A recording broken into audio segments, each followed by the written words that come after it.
안녕하세요. 코인우먼입니다. 오늘은 2023년 11월 16일 목요일입니다.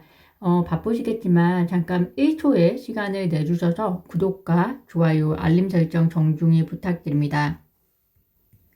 영국에 본사를 둔 암호화폐 거래소의 리플 XRP가 재상장되었다는 소식입니다. 아직도 재상장이 필요한 거래소가 얼마나 될지 모르겠으나 XRP의 경우에는 상장 폐지되었다가 또 재상장된 만큼 다른 코인들에 비해서는 그만큼 법적 명확성에는 의심할 여지가 없음을 설명해주는 현상이라고 생각이 듭니다. 리플과 SEC 소송 이후에 재상장을 서둘렀던 거래소 중에 하나는 코인베이스였죠. 현재는 XRP가 재상장되면서 또 미국 내에서의 XRP 거래에 또 기여를 하고 있습니다. 그런 코인베이스 주식을 우리나라 국민연금이 지난 3분기에 약 260억 원어치 사들인 것으로 국민연금이 SEC에 제출한 주식 보유 현황을 통해서 확인이 되었습니다. 당시 코인베이스의 평균 매수가가 약 70달러로 현재 코인베이스가 한 주에 약 98달러 정도 하니까 이를 기준으로 했을 때 약 40%의 수익을 거둔 것으로 확인이 되는데요. 암호화폐 규제 불확정 안에서 또 어떻게 보면은 투기적 수단으로 몰고 가는 시장 분위기도 있지만 우리나라의 기관이 국민의 돈을 모아서 코인베이스 주식을 매입했다는 것은 향후 암호화폐 거래소와 그리고 펀드멘탈이 강한 암호화폐에 대한 긍정적 전망을 간접적으로 보여주는 사례이지 않을까 생각이 듭니다. SEC가 비트코인 선물 ETF를 현물과 선물로 동시에 취급해달라는 해지덱스의 신청을 연기를 했습니다. 그래서 결과적으로 원래는 17일이 심사 만기일이었는데 이제는 2024년 1월 1일로 연장이 되었는데요. 그럼에도 불구하고 비트코인 가격이 오늘 새벽 약 2시경을 기점으로 해서 상승하면서 현재 5천만 원을 넘기고 있습니다. 비트코인의 상승세 이유가 여러 가지겠지만 우선 시장 분위기가 비트코인 현물 ETF 승인이 기정사실화되었기 때문이 가장 크다는 것이 지배적이고요.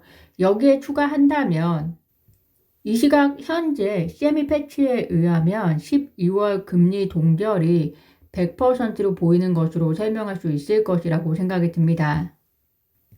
어제 10월 생산자 물가 지수가 발표가 되었었는데요. 2020년 4월 이후에 가장 큰 하락폭을 보였기 때문에 화제가 되었습니다. 생산자 물가 지수는 아시겠지만 이후에 소비자 물가 지수에 영향을 주기 때문에 관심 있게 모니터링 되는 데이터이거든요. 그런데 이런 생산자 물가 지수의 하락은 향후 인플레이션의 둔화의 지속성을 간접적으로 보여주었다고 보시면 될 것 같고요. 그래서 12월 금리 동결이 100%로 찍힌 것 같습니다. 이 같은 거시적 현상이 결국에는 비트코인에도 반영이 되었다고 보시면 될 것 같습니다. 게다가 현재 비트코인이 통화정책과 그리고 미국을 둘러싼 지정학적 이슈 사이에서 투자의 해지 수단으로서 자리 잡아가고 있는 것이 더욱더 이러한 거시경제 상황과 맞물리면서 상승 트렌드를 보여주고 있는 것 같습니다. 이와 비교해서 리플 XRP의 상승폭은 비트코인에 비해서 이제 제한적으로 보이실 텐데요. 7월 약식 판결 이후에 약 4개월 동안 다양한 호재거리가 있었음에도 불구하고 리플 XRP의 상승폭이 우리 기대에 비해서 제한적이었기 때문에 XRP 투자자분들에게는 실망감을 안겨줄 수 있을 것 같습니다. 특히 비트코인의 상승세에 못 따라가는 이러한 시점을 보일 때마다 매번 소외감을 느끼실 수 있을 것 같은데요. 그런데 투자라는 것도 비용이 필요하고 또 비용을 자원이라고 본다면 유한한 자원을 가지고 투자를 진행하기 때문에 우선순위가 있을 것이라는 생각이 듭니다. 그 우선순위에 의해서 리플 XRP의 순서도 올 것이라고 생각하면서 최근 암호화폐 시장의 강세장에 더 의미를 두시는 것이 어떨까 생각이 듭니다. 최근 한 컨퍼런스에서 리플 법률 고문이 블록파이와 리플을 비교했는데요. 블록파이는 SEC에 항복하고 1억 달러의 벌금을 지불하고 결국 파산을 한 반면 리플은 1억 달러가 넘는 소송비를 들여서 끝까지 약자를 괴롭히는 SEC와 싸우기로 결심했고 그 결과 리플은 이겼다. 리플의 잠재력과 가능성은 여전히 온전하다라는 발언을 했습니다.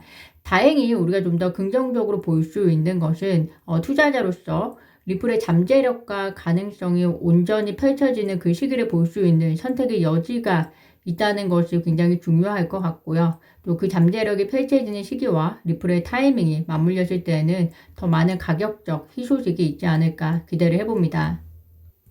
현 비트코인 강세장에서 비트코인의 옵션 시장의 비중 역시 커지고 있다는 것으로 분석되었다고 합니다. 미결제 약정 규모에서 비트코인 옵션 시장이 선물 시장을 약 10% 정도 추월했다라고 보도가 되었는데요. 비트코인의 옵션 시장이 이렇게 선물 시장을 추월할 수 있는 것은 그만큼 시장의 성숙화를 가리키는 것이다 라고 시장은 평가를 하고 있습니다. 즉 옵션 시장의 비중의 증가는 비트코인의 투자의 전략적 포지셔닝 혹은 해칭 수단의 옵션으로서의 선호도가 증가하고 있음을 이야기하는 것이기 때문에 투자 시장이 전통적 투자 시장에서 점차 블록체인과 그리고 암호화폐의 혁신, 더 큰 범위로 이볼빙되고 있다라고 해석하시면 어떨까 생각이 듭니다. 독일의 프랑크푸르트에 본사를 둔 코메르츠 방크가 독일에서 암호화폐 커스터디 라이선스를 취득하면서 디지털 자산을 안전하게 보관하는 서비스 업무를 시작할 예정이라고 합니다.